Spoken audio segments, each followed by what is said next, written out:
14 में से 13 की मौत हो गई है। बहुत बड़ी खबर, दुखद खबर। डंके की चोट में आप सबका बहुत बहुत स्वागत इस वक्त की बड़ी और बुरी खबर के साथ। ये हादसे की तस्वीरें देख रहे हैं आप। मी-17 V5 हेलीकॉप्टर, भरोसेमंद, सेना का सबसे भरोसेमंद हेलीकॉप्टर मी-17 V5 क्रैश हुआ। सीडीएस जनरल बिपिन रावत इसमें मौजूद अपनी पत्नी के साथ। कुल 14 लोग थे इसमें, और अब समाचार एजेंसी एएनआई के जरिए जो हमको खबर मिल रही है, हादसे में 13 लोगों की मौत हो गई है।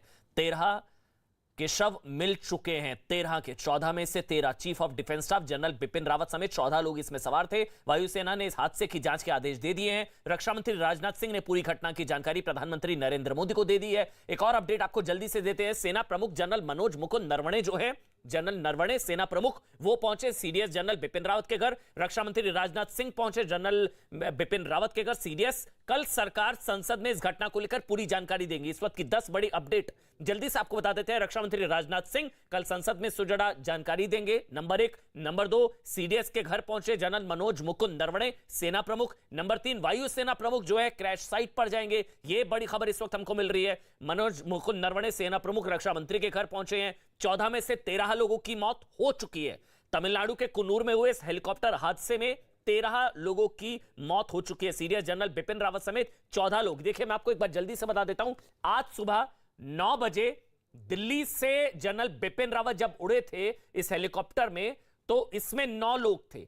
9 बजे जब उड़े थे तो 11:35 पर वो सुलूर पहुंचे थे। 11:35 पर, फिर 11:45 पर सुलूर से वो वेलिंगटन की तरफ उड़े, लेकिन रास्ते में कुन्नूर में 56 किलोमीटर था ये सुलूर से वेलिंगटन, और मतलब 50 किलोमीटर 6-7 किलोमीटर पहले ये दर्दनाक हादसा हुआ।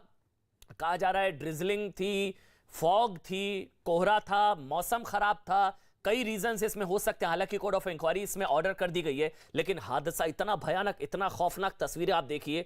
वहां पर अब ब्लैक बॉक्स से कहा जा रहा है जो आखिरी कॉन्वर्सेशन हुई एटीएस के साथ, एटीसी के साथ, माफ कीजिएगा, एटीसी के साथ, एयर ट्रैफिक कंट्रोल के साथ, उसके जरिए संभवतः जो किस वजह से यह हादसा हुआ, ड्रिजलिंग थी, फॉग था, कोहरा था, मौसम खराब था, क्या रीजन था, अभी तक कुछ भी नहीं कहा जा सकता। लेकिन एक चीज कंफर्म कर सकते हैं कि 14 में से 13 लोगों की मौत हो गई है। जनरल बिपिन रावत इसमें थे, साथ ही मधुलिका रावत जो उनकी पत्नी है वो, इसके अलावा तमाम सीनियर ऑफिशियल्स 9 प्लस 5 क्रू, कुल 14 लोग थे। 14 में से 13 लोगों की मौत की खबर है, उनका शव मिल चुका है। मी-17 V5 सबसे उन्नत तकनीक वाला यह हेलीकॉप्टर। ये अलग अलग तस्वीरों के जरिए इस वक्त की बड़ी खबर को आप समझ सकते हैं। यह हादसे वाली जगह की तस्वीर जहां पर आप देख रहे हैं, यह हादसे के बाद की तस्वीरें। उसके बाद सीडीएस जनरल बिपिन रावत के घर भी वहां पर पहुंचे हैं। मनोज मुकुंद नरवणे सेना प्रमुख, इसके अलावा वायुसेना प्रमुख जो है वो कोयम्बटूर पहुंचेंगे। रक्षा मंत्री राजनाथ सिंह पहुंचे सीडीएस जनरल बिपिन रावत के घर, और रक्षा मंत्री जो हैं राजनाथ सिंह, सरकार कल संसद में इस पूरे हादसे को लेकर, दुखद हादसे को लेकर जानकारी देगी। अलग अलग तस्वीरों के जरिए पूरा आप घटनाक्रम को समझ सकते हैं। डंके की चोट पर आप देख रहे हैं एक तरफ किस तरह से हादसा हुआ, उसके बाद रेस्क्यू ऑपरेशन वहां पर, इसके बाद जो तस्वीर आप देख रहे हैं कि पूरी लिस्ट उस हेलीकॉप्टर में कौन कौन था। मी-17 V5, और चौथी तस्वीर जो आप देख रहे हैं सीडीएस जनरल बिपिन रावत के घर। लगातार वीवीआईपी मूवमेंट, रक्षा मंत्री राजनाथ सिंह, सेना प्रमुख जनरल मनोज मुकुंद नरवणे वहां पर मौजूद है। हादसे में 13 लोगों की मौत हो गई है। यह बड़ी खबर इस वक्त की। 14 में से 13 शव बरामद किए जा चुके हैं। बहुत दर्दनाक हादसा। रवि मेरे साथ इस वक्त जुड़ गए हैं, जो कि सीडीएस जनरल बिपिन रावत के घर के बाहर मौजूद है। एक बार जल्दी से उनसे अपडेट ले लेते हैं। रवि, जनरल मनोज मुकुंद नरवणे पहुंचे वहां पर, सेना प्रमुख सीडीएस के घर। सेना बिल्कुल बिल्कुल अमन, सेना प्रमुख तो पहुंचे ही हैं, लेकिन इससे अभी थोड़ी देर पहले ही एक्स सीएम उत्तराखंड के पूर्व मुख्यमंत्री तीरथ सिंह रावत और अजय टम्टा, 2 लोग भी पहुंचे हुए हैं।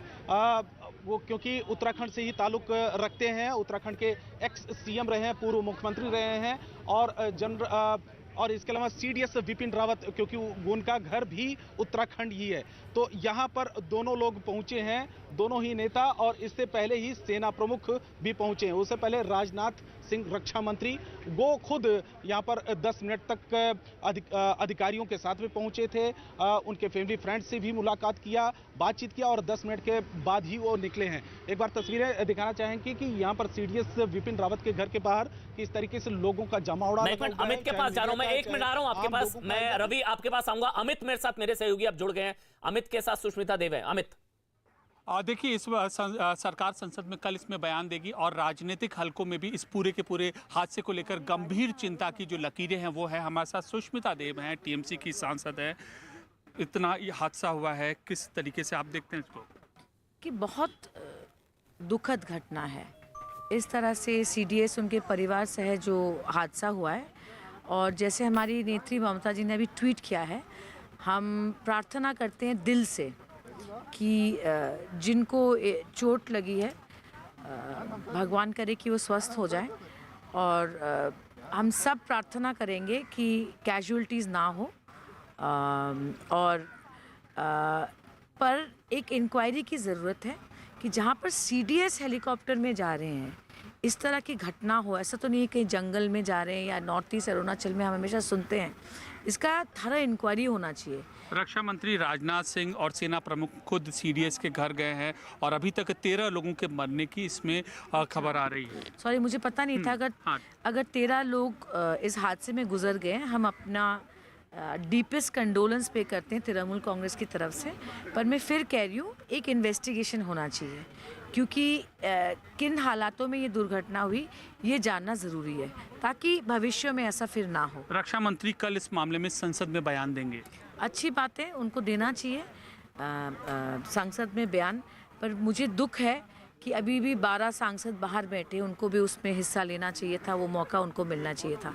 तो ये थे सांसद सुष्मिता देव। और राजनीतिक हलकों में भी इस पूरे के पूरे हादसे को लेकर गंभीर चिंता बनी हुई है और मांग ये भी अभी कर रहे हैं कि इस मामले की विस्तृत जांच होनी चाहिए कि आखिरकार इतना जो उन्नत हेलीकॉप्टर है वह क्रैश कैसे हुए। हर जगह चिंता की लकीरें अमन, एक्सपर्ट्स हैं यहाँ पर, क्योंकि हर कोई हैरान है। ये सेना का सबसे दमदार हेलीकॉप्टर मी-17 V5 कैसे क्रैश हुआ, क्या वजह हो सकती है? फॉग है, ड्रिजलिंग है, कोई भी वजह इसमें हो सकती है। मेरे साथ कोमोडोर जीजे सिंह हैं, मेरे साथ एयर वाइस मार्शल कपिल काक हैं, मेरे साथ कर्नल वीएन थापर साहब है। कर्नल थापर, आपका बहुत बहुत स्वागत। और साथ ही मेरे साथ retired lieutenant general Shankar Prasad, और यहाँ पर स्टूडियो में कर्नल तेज टिक्कू है मेरे साथ। लेकिन सबसे पहले मैं आपसे, कर्नल थापर, मैं आपसे शुरू कर रहा हूं। सबसे दमदार हेलीकॉप्टर मी-17 V5, कर्नल थापर जी, सबसे दमदार है, इसमें कोई शक नहीं है। और ये जो हेलीकॉप्टर है ये प्रूव्ड हेलीकॉप्टर है। ये नहीं है कि अभी इंट्रोड्यूस हुआ है और कोई ऐसी बात हो। ये बैटल में प्रूव्ड है। यही हेलीकॉप्टर हमने कारगिल में इस्तेमाल किया था, तो ये वेल प्रूव्ड हेलीकॉप्टर है। और इसके बाद मैं दूसरी बात ये कहना चाहता हूँ कि जहाँ तक VIP नंबर 1 हेलीकॉप्टर और उसमें VIP जा रहा है, तो इसकी जो चेक है एयरबोर्न होने से पहले, वो चेक बड़ी बारीकी से होती है, छोटे से छोटे पुर्जे से लेके बड़े से बड़े पुर्जे तक। इसलिए जहां तक मेंटेनेंस का सवाल है, मुझे इसमें बिल्कुल आशंका नहीं है कि वहां पे कोई नेग्लिजेंस हो। ठीक, उसके बाद हम आ गए फ्लाइट के दौरान जो कुछ हुआ है, या किस वजह से ये हेलीकॉप्टर हार्ड लैंडिंग करने की कोशिश कर रहा था, लैंडिंग की कोशिश कर रहा था, कि आउट ऑफ कंट्रोल होके गिरा है, ये इंक्वायरी से ही पता लगेगा। मैं तो सोचता हूं कोई एयरफोर्स का ऑफिसर भी रिस्क ये नहीं बता सकेगा जब तक डिटेल में उसने नहीं देखा कि क्या हुआ है। पायलट एरर हो सकता है, वेदर का हो सकता है। पायलट के बारे में भी बता दूं कि क्योंकि नंबर 1 हेलीकॉप्टर है एयरफोर्स का और VIP को ले जा रहा था, इसलिए बेस्ट पायलट उसके लिए डिटेल हुआ। उससे अच्छा तो कोई हमारे पास हो नहीं सकता। तो इसलिए अभी देखना पड़ेगा कि क्या वजह थी, क्या मैकेनिकल फेलियर था या कोई और वजह थी जिससे ये, जहां तक आपने ये दमदार हेलीकॉप्टर की बात की, इससे भी बड़े बड़े दमदार जहाज जो हैं वो एक्सीडेंट करके VIPs को हादसे में जाना पड़ा। ये बहुत बड़े बड़े aircraft. Air vice marshal Kapil काक सर, मी-17 V5 कैसे, क्या कोर्ट ऑफ इंक्वायरी के बाद पता लगेगा, लेकिन आपको क्या लगता है प्राइमा फेसी? सर, आप कुछ प्रश्न पूछ रहे थे। मैं सर आपसे मी-17 V5 को लेकर जानना चाह रहा था। ये हादसा क्या लगता है कैसे हुआ? Weather, fog, drizzling. आपकी आवाज रुक गई है, मैं सुन नहीं पा रहा हूँ। मेरी आवाज आ रही है सर? कपिल सर, मेरी आवाज अगर आ रही है तो मैं दोबारा से सवाल पूछूंगा आपसे। जी, अब आ गई आवाज। ड्रिजलिंग, फॉग, वेदर, क्या रीजन हो सकता है सर? मी 17V5।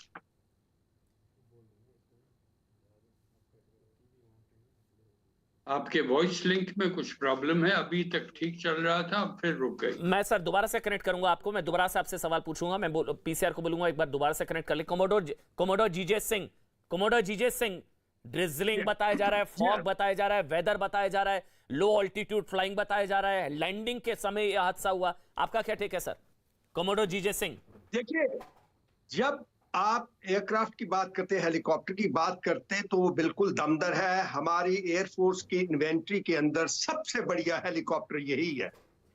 दूसरी बात, इनको चलाने वाले जो पायलट्स हैं वो प्रोफेशनल होते हैं जी। और हमारे जैसे कहा जाता है कि एयरफोर्स के पायलट्स दुनिया से सेकंड टू नन, इसी से 2 नंबर पे नहीं, पहले नंबर पे है।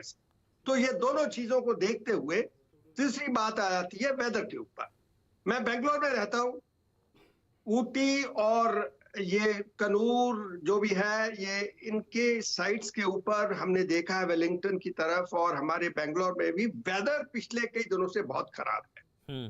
बे ऑफ बंगाल में डिप्रेशन रहा है, जैसे आप कह रहे हैं कि इसमें पूरी पॉसिबिलिटी है कि वेदर में पुअर विजिबिलिटी हो जाती है, बारिश भी होती है। और दूसरा, ये जो सलूर जो कॉम्बिटूर है, वहां से वेलिंगटन तक जाना कोई लंबा रास्ता नहीं है, ये बिल्कुल एक शॉर्ट शॉर्टी हॉप होता है।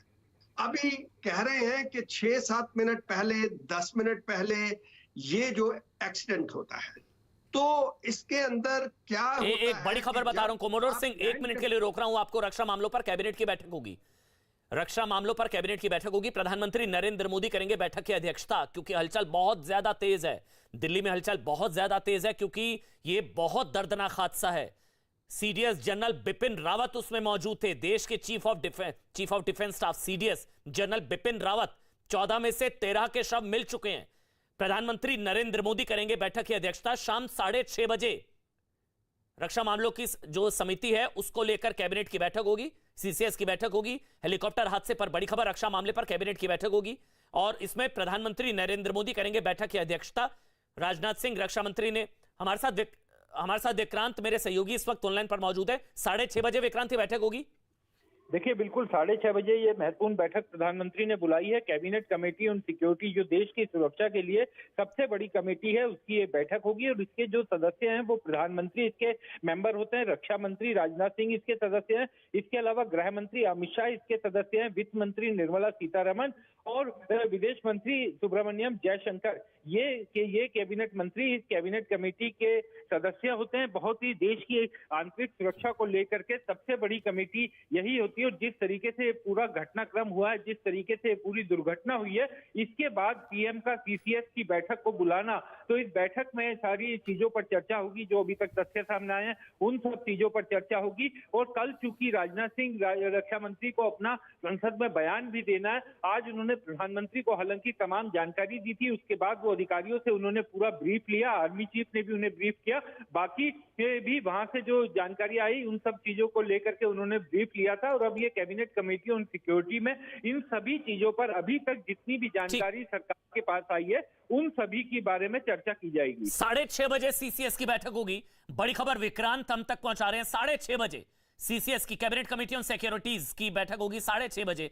मेरे साथ retired lieutenant general Shankar Prasad. General प्रसाद, आपका बहुत बहुत स्वागत। लेकिन पहले कोमोडोर सिंह, आप अपनी बात कंप्लीट कर लीजिए। देखिए, जैसे मैं कह रहा था कि 10 मिनट पहले हुआ है।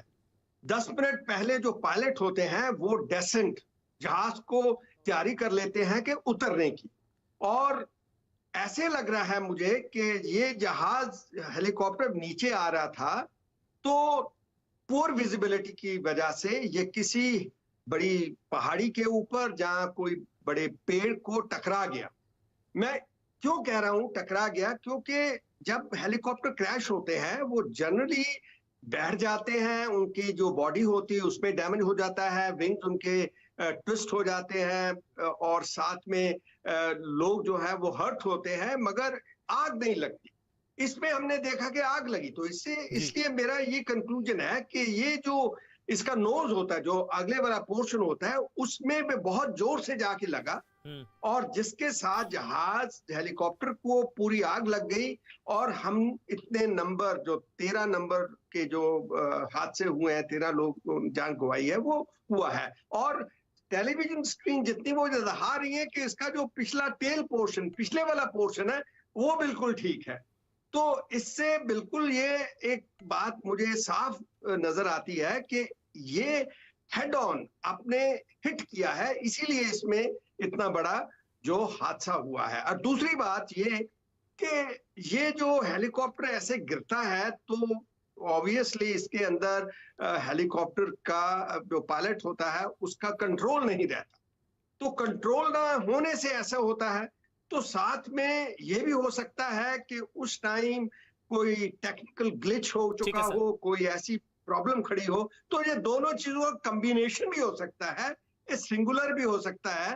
तो मेरा मानना ये है कि जो प्रोसीजर है, अभी board of inquiry, court of inquiry होंगे, वो चलेंगे, उसके बाद जो पिक्चर है वो बिल्कुल साफ हो जाएगी। जनरल प्रसाद, मैं आपके पास आऊं उससे पहले कपिल काका, अगर मेरी आप तक आवाज पहुंच पा रही है सर तो मैं सवाल लूं। आवाज पहुंच रही है सर? आप मुझसे प्रश्न पूछ रहे हैं? जी सर, मैं आप ही से सवाल पूछ रहा हूं। ड्रिजलिंग, बैड वेदर, फॉग, क्या रीजन हो सकता है मी 17 V5?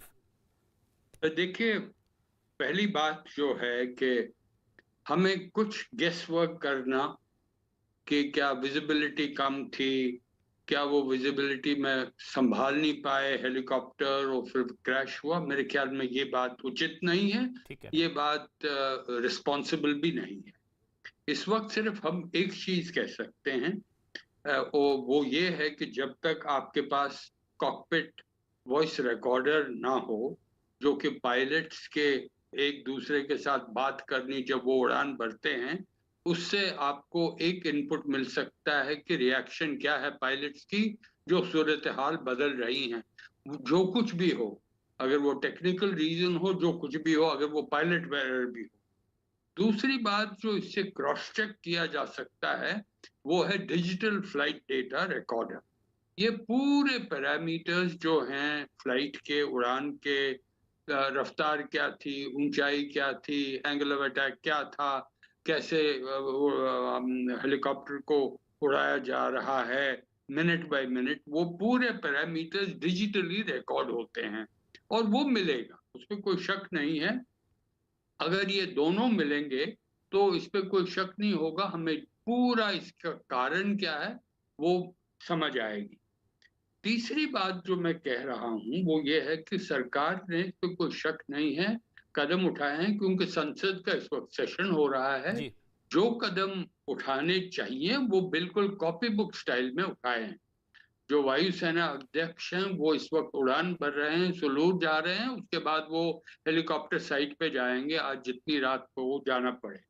तीसरा, जो कोई भी लोकेट कर रहे थे पैसेंजर्स, जहां का एरिया कॉर्डन ऑफ किया है पुलिस ने और सिविल एडमिनिस्ट्रेशन ने, तो उस कॉर्डन ऑफ से एक तो फ्लाइट डेटा रिकॉर्डर और कॉकपिट वॉइस रिकॉर्डर की जांच की जाएगी, कहाँ कहीं अगर वो मिला तो सबसे बड़ी बात वो होगी। उससे साथ ही में जो कोई भी इस वक्त जीवित हैं उनको अस्पताल ले जाने के, ये तो लगा था कि कुछ 2 घंटे पहले लगा था कि 3 जो इसमें पैसेंजर्स थे उनको आइडेंटिफाई नहीं किया, उनको वेलिंगटन में मिलिट्री हॉस्पिटल में ले गए हैं, उनकी काफी सिवियर बर्न इंजरीज थी। उनकी इस वक्त क्या हालत है मुझे मालूम नहीं है। चौथी जो सबसे बड़ी बात ये है कि संसद में अभी कल मुलाकात, इसमें बातचीत होगी, हमारे डिफेंस मिनिस्टर जो है, रक्षा मंत्री राजनाथ सिंह, वो इस हादसे में पूरी जानकारी सांसद को देंगे, क्योंकि उनको मालूम है अगर वो जानकारी पब्लिक में देंगे तो कल संसद में और ही शोर मचेगा, तो वो भी अच्छा कदम है। सबसे बड़ा कदम जो ये है कि प्राइम मिनिस्टर ने, प्रधानमंत्री ने कैबिनेट कमेटी ऑफ सिक्योरिटी अभी कोई 1 घंटा 10 मिनट में मिलेंगे, जो कुछ भी अभी तक जानकारी है वो शेयर की जाएगी कैबिनेट में, ताकि वो तैयार हों। कल जब संसद का सेशन होगा, जो विपक्ष है वो जरूर उस पर काफी सवाल उठाए जाएंगे, तो उसके लिए तैयारी की जा रही है। मगर मैं आखिर में कहना चाहता हूं, जो कुछ भी सरकारी प्रोसीजर, ब्यूरोक्रेसी हो या सरकार की नेतृत्व के हों, जी वो जैसे भी आप करें, ये इस वक्त एक दर्दनाक की स्थिति है। हमारे देश के सबसे वरिष्ठ फौज के अफसर, chief of general staff Bipin Rawat, इससे सीनियर कोई है नहीं। बिल्कुल। तो वो इस वक्त एक सिचुएशन में है, हमें मालूम नहीं है जीवित हैं क्या हुआ है। सबके सब दिलों में सब प्रार्थना कर रहे हैं कि सब ठीक हो। मगर उनको, उनकी पत्नी के लिए तो राजनाथ सिंह गए हैं, तो कोई शक नहीं है, उनके बच्चों के साथ मिले हैं। और वहां पे वो जो सीडीएस की एक फैमिली है, वो सिर्फ आर्मी की नहीं है, वहां पे एयरफोर्स के हैं, नेवी के हैं, कुछ सिविल सर्विस के लोग हैं, वो वहां मौजूद हैं। मगर जो बाकी पैसेंजर्स इसमें थे, ठीक। ब्रिगेडियर लिदर थे, उनके मिलिट्री असिस्टेंट, उनके स्टाफ ऑफिसर थे, उनकी सिक्योरिटी की टीम के 5 मेंबरान थे, उनके परिवारों को हर तरीके से हर मिनट कोई न कोई उनको सुनाना चाहिए कि खबर क्या है। मेरे ख्याल में ये सबसे एक शाइस्ता एक कदम होगा हमारी सरकार का, कि जो कुछ भी इस वक्त परिवार इस दुख में है कि उनको मालूम नहीं है कि उनके जो परिवार के मेंबर इस हेलीकॉप्टर में हैं, वो उनकी हालत क्या है, तो उनके साथ कांटेक्ट रखना आज से, इस वक्त से, और तब तक जब कल पार्लियामेंट में इसके बाद बहस होगी, वो बहुत ही महत्व रखता है। उसको आगे बढ़ाने की बहुत ही आवश्यकता है। ठीक सर, आप बिल्कुल ठीक कह रहे हैं। कुछ भी एंटिसिपेट करना वो ठीक नहीं होगा, कुछ भी अंदाजा लगाना। कोर्ट ऑफ इंक्वायरी ऑर्डर की गई है। जनरल प्रसाद, मेरी आवाज आप तक पहुंच रही है?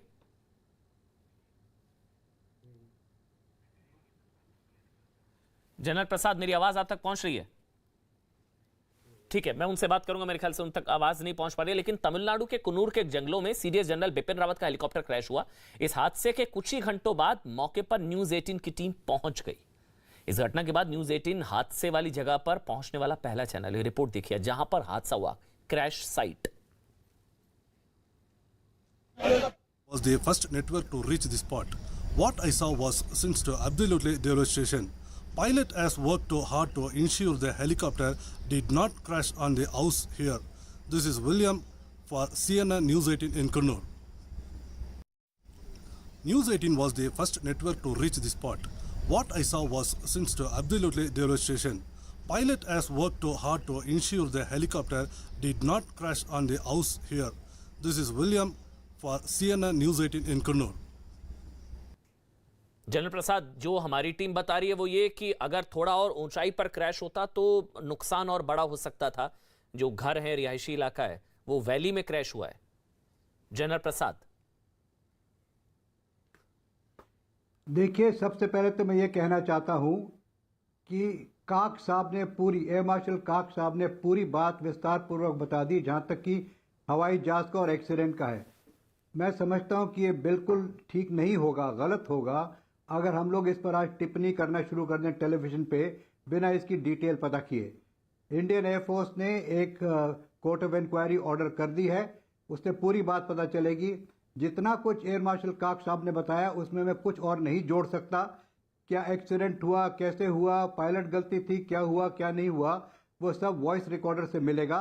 इसलिए इस पर टिप्पणी न करें तो अच्छा होगा। मैं तो ये कहना चाहता हूँ आपसे, मुझे आपने समय दिया बोलने के लिए, तो मैं तो ये कहूँगा कि हेलो जी बोलिए सर, आवाज आ रही है? बिल्कुल sir. Can you hear me? Hello, आपको मेरी आवाज आ रही है? बिल्कुल आ रही है। जनरल प्रसाद, आप बोलिए सर, आवाज आ रही है? नहीं जा रही, कौन फोन कट गया फिर? जनरल प्रसाद, आप बोलिए, आवाज आ रही है आपकी? आपकी आवाज आ रही है?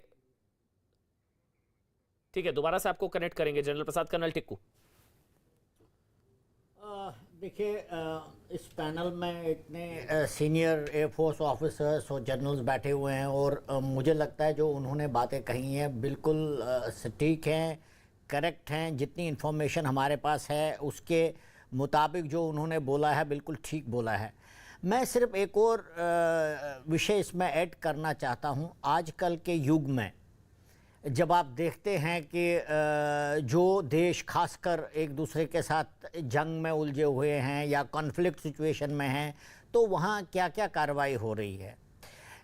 Indian defence forces, chief of the defence staff, जो तीनों एयरफोर्स, नेवी और आर्मी के सबसे बड़े उच्च अधिकारी हैं और पहले उच्च अधिकारी हैं, और जो बहुत प्रोएक्टिव रहे हैं अपने देश की सेनाओं के बारे में बोलने के लिए, और जिसके जो उस समय इस बड़ी फौज को लीड कर रहे हैं और जो उनके दुश्मन बैठे हुए हैं चारों तरफ से, तो इस परिस्थिति में, इस हालात में एक सीडीएस का ऐसे दुर्घटनाग्रस्त होना, उसके जहाज़ का दुर्घटनाग्रस्त होना उस जगह पर जहां पर कि ऐसी कोई संभावना नहीं थी, मुझे लगता है कि इसकी भी जांच होनी चाहिए। क्योंकि सब लोग ये कह रहे हैं कि टेक्निकली तो कुछ हो नहीं सकता था जहाज़ के साथ, क्योंकि छोटी सी फ्लाइट थी और ये इलाका इतना 56 किलोमीटर, हाँ 56 किलोमीटर, और सबसे आधुनिक हेलीकॉप्टर जो हाई ऑल्टीट्यूड डीबीओ गलवान जैसे इलाकों में ऑपरेट कर रहा है, तो एक सी लेवल के इलाके में छोटी पहाड़ियों पर दुर्घटनाग्रस्त हुए, ये तो एक बहुत ही आश्चर्यजनक बात है। दूसरा, टेक्निकली भी ये भी क्लियर किया गया है कि टेक्निकली भी इसमें इतनी ज़्यादा खराबी तो की संभावना नहीं है। और जहाँ तक वेदर का सवाल है, हाँ ये ज़रूर है कि वहाँ पर वेदर वगैरह ख़राब था, लेकिन एक 56 किलोमीटर की डिस्टेंस में एक वेदर से MI-17 हेलीकॉप्टर दुर्घटनाग्रस्त हो, ये भी एक आश्चर्यजनक बात है। लेकिन मैं मानता हूं कि इसकी पूरी इन्वेस्टिगेशन होनी चाहिए और हर एंगल से इन्वेस्टिगेशन होनी चाहिए कि सीरियस ऐसे हादसे में कैसे वो इसमें होगी, क्रैश कैसे हुआ। थापर सर, आपको लगता है ऐसा कुछ? क्योंकि इसमें वेदर एक रीजन हो सकता है, लेकिन अभी कुछ भी एंटिसिपेट नहीं कर सकता। लेकिन जिस तरह का इलाका, कुन्नूर, नीलगिरी की पहाड़ियां, ये तो है कि वहां पर ड्रिजलिंग थी, मौसम था, ये चीजें तो हैं। लेकिन बहुत वो इंफ्रास्ट्रक्चर वहाँ का बहुत अच्छा है। हाँ। और कोई इतनी सख्त टरेन नहीं है जैसे कि कारगिल वगैरह की है, तो होने को तो कुछ भी हो सकता है। वही जो कपिल जी ने कहा, ब्लैक बॉक्स, हाँ, जब तक वो नहीं आता, ये सबको मालूम है संभावनाएं क्या क्या हो सकती हैं, सभी संभावना हमको सबको पता क्या हो सकती है। लेकिन इनके ऊपर कोई विचार प्रकट करना बिना जाने, बिना कोई तत्व हमारे सामने हो के, मेरे ख्याल से वो ठीक नहीं। लेकिन ये जो दूरी थी सुलूर से वेलिंगटन से 56 किलोमीटर, बहुत छोटी सॉरी, बहुत छोटी फ्लाइट थी। हाँ, तो अब ये और ये लैंडिंग के वक्त हुआ है, जो बताया जा रहा है कि लैंडिंग वेलिंगटन से ठीक पहले, हाँ, मतलब 5-7 मिनट 10 मिनट पहले, हाँ। तो ये लगभग लैंडिंग के समय लो अल्टीट्यूड फ्लाइंग कुछ भी हो सकता है, कुछ भी हो सकता है। वो अब ये तो हमें एक दिन के लिए एरिया के बारे में, कुन्नूर नहीं एरिया, मैं नहीं समझता कि ये एरिया, मैं वहाँ रहा हूँ जी, कि ये कोई एरिया बहुत कठिन एरिया है या मुश्किल एरिया है, डिफिकल्ट फ्लाइंग एरिया नहीं, छोटी छोटी पहाड़ियाँ हैं और वहाँ पे इसकी जो हाइट है, सीलिंग हाइट भी काफी उससे क्लियर है। जनरल प्रसाद, आप तक आवाज पहुंच रही है सर? आप कंप्लीट कर लीजिए जनरल प्रसाद। हाँ, अब आवाज आ रही है, बोलिए सर, आप कंप्लीट कर लीजिए सर। आप कुछ बोल रहे थे, बीच में आपका ऑडियो चला गया था, आप कंप्लीट कर लीजिए सर। जी, आवाज आ रही है आपकी?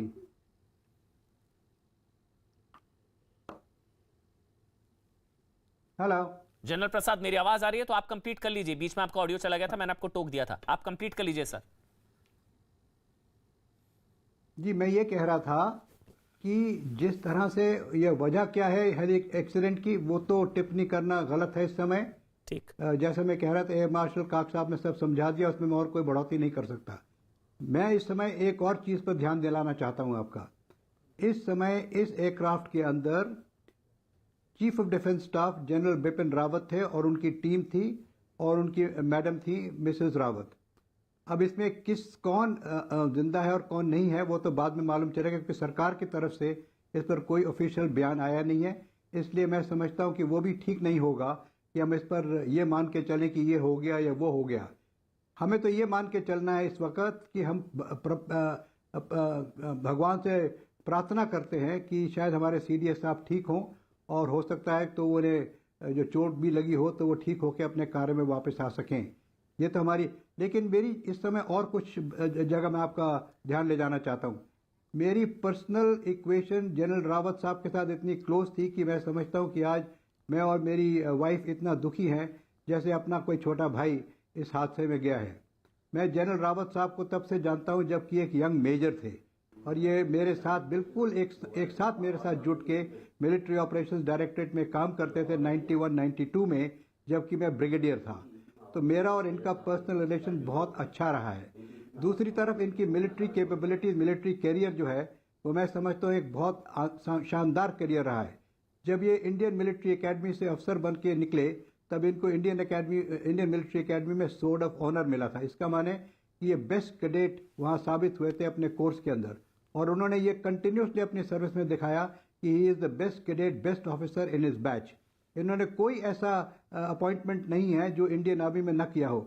अगर आप इनका फील्ड अपॉइंटमेंट देखें तो इन्होंने बटालियन कमांड की लाइन ऑफ कंट्रोल पे, इन्होंने ब्रिगेड में नौकरी की है एक Indian peace keeping force United Nations में, इन्होंने डिवीजन कमांड किया है कश्मीर में इंसर्जेंसी, इन्होंने कोर कमांड की है नॉर्थ ईस्ट में इंसर्जेंसी में, इन्होंने आर्मी कमांड की है सदर्न कमांड में। तो इनका जितना एक्सपीरियंस है मैं समझता हूँ बहुत कम लोगों का ऐसा एक्सपीरियंस होगा और अंत में ये आर्मी चीफ बने जहाँ उन्होंने पूरा अपना टेन्योर किया और आर्मी चीफ के टेन्योर में इन्होंने बहुत अच्छी बातें करी और मैं समझता हूँ कि जिस तरह से इनका योगदान रहा 2 साल 2.5 साल में जो आर्मी चीफ रहे वो बहुत एक ज़बरदस्त था। दूसरी तरफ अगर आप इनकी स्टाफ अपॉइंटमेंट देखें तो वो भी किसी से कम नहीं है। ये मेजर रह चुके हैं मिलिट्री ऑपरेशन डायरेक्टरेट में, कर्नल रह चुके हैं मिलिट्री सेक्रेटरी ब्रांच में, ये ब्रिगेडियर रह चुके हैं ब्रिगेडियर स्टाफ में, ये मेजर जनरल रह चुके हैं अब्रॉड। इन्होंने अमेरिका के अंदर रेंजर्स कोर्स कर रखा है, इन्होंने command and staff college course rangers America में कर रखा है। अमेरिका के हॉल ऑफ फेम में इनकी फोटो लगी हुई है। He is also the general of the Nepalese army. तो इनकी कितनी हम बड़ाई करें वो कम रहेगा। मैं समझता हूं कि we have got today a story about a person जिसका कोई मुकाबला किसी फील्ड में हो ही नहीं सकता।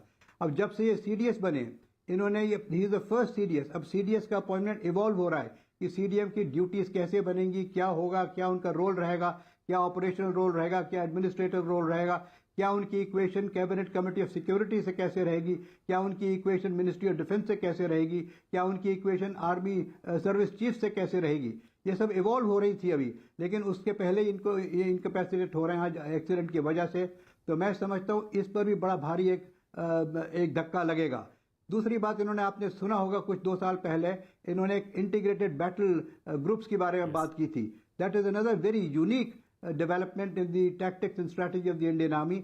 जब इन्होंने इंटीग्रेटेड ब्रिगेड्स की बात की थी जिसकी कमांड एक मेजर जनरल के पास होगी, उसमें ऑल आर्म्स होंगे, जैसे कि tank forces, artillery forces, infantry forces और सब सपोर्ट आर्म्स।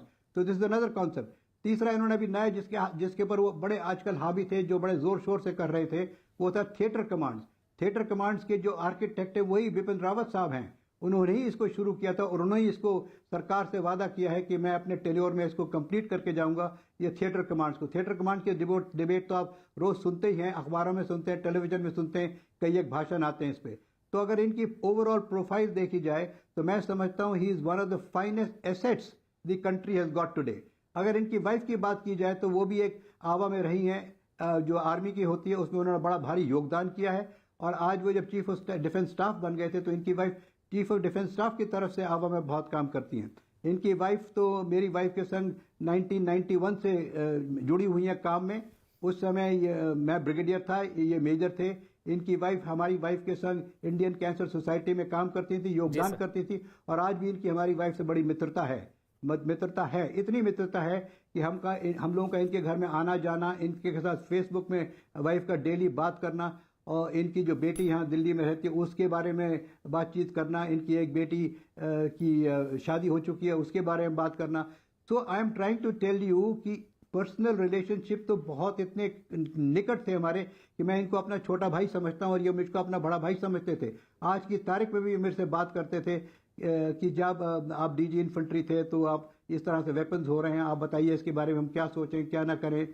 तो he has been in constant touch with me even today after so many years of my retirement कि किस तरह से मिलिट्री के अंदर इन्फेंट्री वेपन्स को इम्प्रूव किया जाए, किस तरह से टैक्टिकल कॉन्सेप्ट जो निकल रहे हैं उनको किस तरह से रिफाइन किया जाए।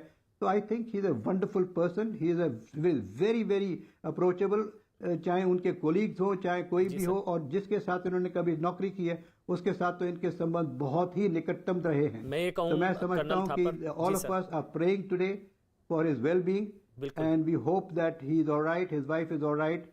ऑफ कोर्स जिस तरह से खबरें आ रही हैं लगता है कि शायद खबर अच्छी नहीं है, लेकिन हम तो उसको तब तक नहीं मानेंगे जब तक इस सरकार इस पर ऑफिशियल बयान नहीं देती। बिल्कुल कर्नल थापर, मतलब मैं कहूँ वीर सेना के सबसे शूरवीर अध्यक्ष, 27वें सेना प्रमुख, उसके बाद चीफ ऑफ डिफेंस स्टाफ, देश के पहले सीडीएस जनरल बिपिन रावत, जिस तरह का उनका कार्यकाल बतौर सेना अध्यक्ष या सीडीएस के तौर पर रहा, मतलब उससे बेहतरीन संभवतः अब तक किसी का नहीं। एक तो हो जाते हैं प्रोफेशनल एकम्प्लिशमेंट्स जी, प्रोफेशन में कितना उन्होंने किया है और सेना के लिए क्या कुछ किया, मेरे ख्याल से जनरल साहब ने वो विस्तार से बता दिया आपको। लेकिन दूसरा होता है इंसान। मेरे ख्याल से एक बड़ी अच्छी तबीयत के जनरल साहब थे। हमारा आपस में बहुत अच्छा वो था मिलाप। नोएडा में हमारे घर के पास ही उनका घर था और अक्सर जो यहाँ पे कोई फंक्शन वगैरह होते थे वहाँ मिलते थे। खासकर अभी मैं गया था, अभी 4-5 दिन पहले गया हूँ। आपकी उनसे मुलाकात हुई थी? उनसे मुलाकात हुई थी, उसकी ये फोटो भी है, अगर आप किसी तरीके से दिखा सकते हैं जी। तो ये फोटो है, बड़ी मतलब कैमरे पे है जी। हाँ जी जी जी जी। तो ये फोटो जो है वो हमने वहाँ पे खींची थी। बड़ी अच्छी तरह से गर्म तबीयत के साथ उन्होंने मेरे को और मेरे बेटे को अपने दफ्तर में बिठाया और जो मैंने किताब लिखी है विजयंत एट कारगिल वो उन्होंने रिलीज की। तो ये एक याद है। और 2.5 मोर्चे पर लड़ने की बात भी जनरल बिपिन रावत बिल्कुल हमारे साथ भी बैठ के की, 2.5 मोर्चे पर। और सचमुच वो एक चिंता का विषय है। जो आधा वाला मोर्चा है ना, हाँ। उसको संभालना एक चिंता का विषय है और बिल्कुल उनका जो इस पे संगीन विचार थे जी, वो ठीक है। कोमोडोर सिंह, 2.5 मोर्चे पर लड़ने की बात हो, गलवान के दौरान उनका स्टेटमेंट हो, पाकिस्तान से बड़ा खतरा चीन हो, ये सारी चीजें जनरल बिपिन रावत 27वें सेना प्रमुख और बतौर सीडीएस पहले जनरल बिपिन रावत, इसलिए खबर सबके लिए शॉकिंग अभी के लिहाज से। हालांकि हम उम्मीद कर रहे हैं कि वो ठीक हों, वो बचे हों, लेकिन अभी कुछ भी नहीं कहा जा सकता। कोमोडोर देखिए, जैसे भी पहले जनरल साहब ने फिर थापर साहब ने उनकी बातें की हैं, मैं एक और चीज ऐड करना चाहता हूं कि जो हमारे लिविंग मेमोरी के अंदर हुई है वो है सर्जिकल स्ट्राइक और बालाकोट ऑपरेशन। वो भी इन्हीं की देख में हुआ है। अगर आप बालाकोट ऑपरेशन को देखें, जहां फिर वो जो उरी ऑपरेशन के बदले में हमने वो सर्जिकल स्ट्राइक की थी और बाद में जिस तरह इन्होंने नए कॉन्सेप्ट जो हैं वो हमारी आर्मी के अंदर इंट्रोड्यूस किए, जैसे कि थिएटर कमांड और बैटल ग्रुप्स की बात जनरल साहब कर रहे थे, वो तो इसमें दो राय नहीं, वो बहुत ही काबिल ऑफिसर हैं। मैं तो था वर्ड यूज नहीं करूंगा क्योंकि मुझे पूरी उम्मीद है कि वो बिल्कुल ठीक ठाक राजी खुशी वापस अपने काम पे आ जाएंगे। और जैसे मैं पहले कह रहा था कि हम जो बात कर रहे हैं वो सिर्फ एक जिसे कहते हैं विचार का आदान प्रदान कर रहे हैं कि क्या हो सकता है कि इतने बड़े ऑफिसर के साथ ऐसा जो है वो हादसा हो। क्योंकि मैं यहाँ पे बेंगलोर में रहता हूँ, एयर शो होते हैं तो वहां पे भी उनको मैं 1-2 बार मिला हूँ क्योंकि मैं तो नेवी से हूँ, और साथ में मैं ऊटी और हमारे जो वेलिंगटन और कनूर है बिल्कुल साथ में पढ़ते हैं। और जैसे मैं कह रहा था कि जब ऐसे बड़े वीआईपी का जहाज हेलीकॉप्टर उड़ता है तो उससे पहले एक मेट रिपोर्ट होती है जी अमन। वो मेट रिपोर्ट को देखा जाता है तो इसका मतलब क्लियरेंस मिली उनको जाने के लिए बिल्कुल, और वेदर की इसका मतलब कंट्रोल में था। मगर क्या होता है ये तो खैर ईश्वर ही जानते हैं कि ऐसे सिचुएशन में होता है। जैसे कि कहावत है अंग्रेजी के अंदर, to everything there is a season, a time for every matter under the heaven, a time to be born, a time to die, time for war, time for peace, time to break, time to make, time to sow, time to reap। ये सब चीजें, dance, मौन, ये सब चीजें जैसे हमारे किताबों में लिखा है, हमारे ग्रंथों में लिखा, वेदास में लिखा है, साइकिल है। मगर ऐसी बड़ी हादसा हो जाना, ये किसी को मतलब ये अभी भी भरोसा नहीं हो पा रहा है, मतलब सीडीएस जनरल बिपिन रावत मी 17 V5 वो नहीं, अभी भी नहीं, क्योंकि अभी भी ऑफिशियली कुछ नहीं बताया गया, इसलिए कुछ भी अटकलें लगाना गलत होगा। बताया जा रहा है 14 में से 13 के शव मिले हैं। ये समाचार एजेंसी ANI ऐसा दावा कर रही है कि 13 हादसे में 13 लोगों की मौत हो गई है 14 में से। लेकिन इस भीषण हादसे की जानकारी मिलने के बाद सीडीएस जनरल बिपिन रावत का जो गांव है ना, वहां तक भी पहुंचा न्यूज़ 18। देखिए रिपोर्ट।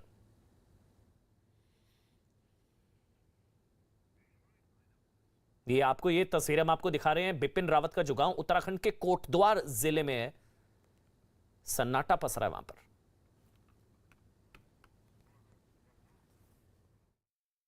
इस समय हम मौजूद हैं सीडीएस विपिन रावत के पैतृक गांव जो कि बिरमोली खाल के सैण गांव में इस समय मौजूद हैं। वो इनका पैतृक घर है, जो तस्वीरों में आप देख सकते हैं। ये यहीं पर बचपन में वो रहा करते थे और अब वर्तमान स्थिति में उनके परिवार के कुछ सदस्य यहाँ पर रहते हैं। उनके चाचा चाची और उनके जो भाई हैं वो यहाँ पर रहते हैं। इसके अलावा जो गाँव है पूरी तरह से खाली हो चुका है, लेकिन उनका जो परिवार है, जो उनका कुनबा है, वो आज भी यहाँ पर बसा हुआ है, वो यहाँ पर रहते हैं।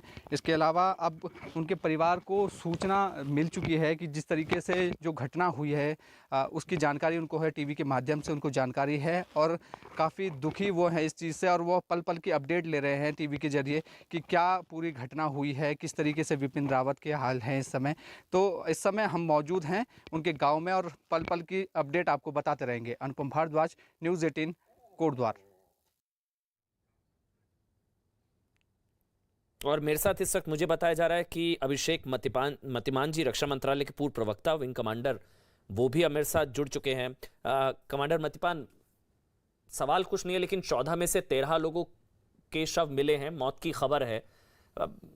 हादसे को लेकर वेदर एक बड़ा रीजन बताया जा रहा है। देखिए, बहुत दुखद समाचार है ये।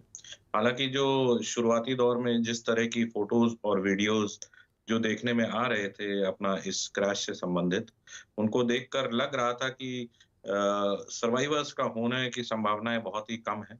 लेकिन अभी भी जो एक व्यक्ति जिसकी जान दांव पर लगी है, मैं ईश्वर से प्रार्थना करूंगा कि वो बच जाएं, जो भी हैं। और जहां तक इस क्रैश की कारणों का, क्रैश के असली कारणों का आकलन लगाने का सवाल उठता है, तो unless facts of the situation, उस वक्त की परिस्थितियों को हमारे सामने नहीं रखा जाता, तो उस पर अटकलें लगाना मुश्किल होगा। ये वेदर के कारण भी हो सकता है, मौसम की खराबी से भी हो सकता है, क्योंकि जो रिपोर्ट्स आ रही है उस वक्त वहां पर मिस्ट और फॉग जैसा माहौल तो दिख रहा था उन वीडियोस में। बट जो वाकई क्या हुआ, किन कारणों से ये इस भयावह घटना में तब्दील हुई, एक शॉर्ट ड्यूरेशन की हेलीकॉप्टर की उड़ान, इसको एक्चुअली तो जब हमारी कोर्ट ऑफ इंक्वायरी भारतीय वायुसेना की और उसको कोरोबरेट किया जाएगा अपने इंटेलिजेंस इनपुट्स के साथ, तो देखने में आएगा वेदर ये टेक्निकल डिफेक्ट की वजह से हुआ या मौसम की खराबी के चलता हुआ या कोई तीसरा एंगल इसमें है या सैबोटाज का केस है। तो ये सारा कुछ कोरोबरेट होके जो एक्चुअली ऑथराइज सोर्सेज से आएगा तभी हम कह सकते हैं। उससे पहले तो ना तो किसी के पास ये खबरें अवेलेबल होंगी और उस पर अटकलें लगाना प्रोफेशनल पॉइंट ऑफ व्यू से मेरे ख्याल से सही भी नहीं होगा। जनरल प्रसाद, मैं अटकलें नहीं, लेकिन जनरल प्रसाद, ये कुन्नूर, नीलगिरी की पहाड़ियां डिफिकल्ट टेरेन है, यहाँ पर वेदर बहुत तेजी से अगर आप उस बारे में थोड़ा सा बता पाएं। डिफिकल्ट टेरेन है जी जी बिल्कुल। देखिए, वेलिंगटन और कुन्नूर साथ साथ हैं, बिल्कुल बिल्कुल एडजॉइनिंग। कुन्नूर एक छोटा सा गांव, सिटी समझिए उसको, और स्टाफ कॉलेज वेलिंगटन में। मैं 1 साल वेलिंगटन के स्टाफ कॉलेज में रहा हूं। मैंने वहां ऊपर नीचे कुन्नूर और स्टाफ कॉलेज वेलिंगटन के बीच में कम से कम हफ्ते में 10 चक्कर लगाए होंगे। वहां पे ज़्यादातर टी गार्डन्स हैं कुन्नूर के अंदर, और वहां पर कुछ इलाका जंगली फॉरेस्ट इलाका भी है। तो ना तो पहाड़ियाँ ऊँची हैं वहाँ पे, ना इतना भारी कोई थिक जंगल है। वहाँ तो मोस्टली स्पार्स जंगल है, लो हाइट हिल टॉप्स हैं, और वहाँ पे वेदर तो, बारिश तो होती है, इसमें कोई शक नहीं है, लेकिन वेदर इतना ज़्यादा तो सडनली ख़राब नहीं हो सकता कि हेलीकॉप्टर ही कोई वो गिरा दे, जो कि ट्विन इंजन हेलीकॉप्टर है, जो कि इतना वर्सटाइल हेलीकॉप्टर है जिसमें हर एक चीज़ की आधुनिक इंस्ट्रूमेंट्स लगे हुए हैं। तो मुझे तो ये समझ में नहीं आ रहा कि ये कैसे हुआ। मुश्किल से कुछ मिनटों की फ्लाइट है जहाँ से ये उड़ा और जहाँ इसको लैंड करना था, उसके लैंडिंग से 8-10 मिनट पहले इसका हादसा हो गया। ये कैसे हो गया, ये तो बड़े अचंभे की बात है। Really shocked and surprised. लेकिन ये जरूर है कि we can only find out the details जबकि इसकी कोर्ट ऑफ इंक्वायरी की रिपोर्ट निकलेगी, तब पता लगेगा कि हेलीकॉप्टर कैसे क्रैश हुआ, क्यों गिरा, क्या हुआ। ये सुलूर से वेलिंगटन, क्योंकि आप बता रहे हैं आप रहे हैं वहां पर, ये सुलूर से वेलिंगटन कितना दूर? जी बहुत छोटी सॉटी है। देखिए हम लोग बाय रोड जाते थे तो मुश्किल से 15 मिनट लगते थे पहुंचने में। बाय कार अगर हम जाएंगे वेलिंगटन से कुनूर तो 15-20 मिनट का रास्ता था मुश्किल से। कुनूर और सुलूर से वेलिंगटन जहां से उड़ान भरी थी, सुलूर से वेलिंगटन ये भी शायद 50-60 किलोमीटर ही है। नहीं, कुनूर से इसने उड़ान भरी होगी कॉम्बेटोर एयरपोर्ट से। नहीं, मैं क्योंकि फिक्स विंग एयरक्राफ्ट कॉम्बेटोर में लैंड करता है। नहीं, जो दिल्ली से फ्लाइट गई है वो कॉम्बेटोर गई होगी, जहां पर फिक्स विंग एयरक्राफ्ट उतरते हैं, वहां से ये हेलीकॉप्टर में गए हैं। तो यहाँ से जो इनका चीफ ऑफ आर्मी स्टाफ का VIP एयरक्राफ्ट होता है वो 2-2.5 घंटे में कुनूर पहुंचा होगा, उस कोयम्बटोर पहुंचा होगा, और वहां से फिर हेलीकॉप्टर की उड़ान होगी। कोयम्बटोर से वेलिंगटन की उड़ान मुश्किल से 25-30 मिनट से ज्यादा नहीं हो सकती जी। तो आधा रास्ता से ज्यादा तो इसने पार कर ही लिया था। ये जो डिटेल्स है सर, वो दिल्ली से सुबह 9 बजे उड़ा था, कोयम्बटूर सुलूर है कोयम्बटूर, वहां वो पहुंचा था 11:35 पर, फिर 11:45 पर सुलूर। कहा ना दिल्ली से कोयम्बटूर जाने में 2-2.25 घंटे लगते हैं। बिल्कुल सर, बिल्कुल सर। कोयम्बटूर से इन्होंने तुरंत हेलीकॉप्टर में सवार बोर्ड किया होगा और वहां से मुश्किल से 20-25-30 मिनट का रास्ता है फ्लाइंग। और वो लैंडिंग के बहुत पास थे, तो 20 मिनट तो फ्लाई कर चुका था ये तकरीबन। लैंडिंग के बहुत पास था हेलीकॉप्टर, और 14 में से 13 की मौत की खबर है। अब मैं एक छोटा सा ब्रेक ले रहा हूं, आप सबका शुक्रिया सर। एक छोटा सा ब्रेक ले रहा हूं ये बताते हुए कि रक्षा मंत्री राजनाथ सिंह पहुंचे सीडीएस जनरल बिपिन रावत के घर, सेना प्रमुख जनरल मनोज मुकुंद नरवणे पहुंचे सीडीएस जनरल बिपिन रावत के घर। कल संसद में बयान दिया जाएगा। वायुसेना प्रमुख जो है वो क्रैश साइट पर पहुंचे। ये तमाम अपडेट्स लगातार न्यूज़ 18 पर आगे भी जारी है। छोटा सा ब्रेक ले रहे हैं।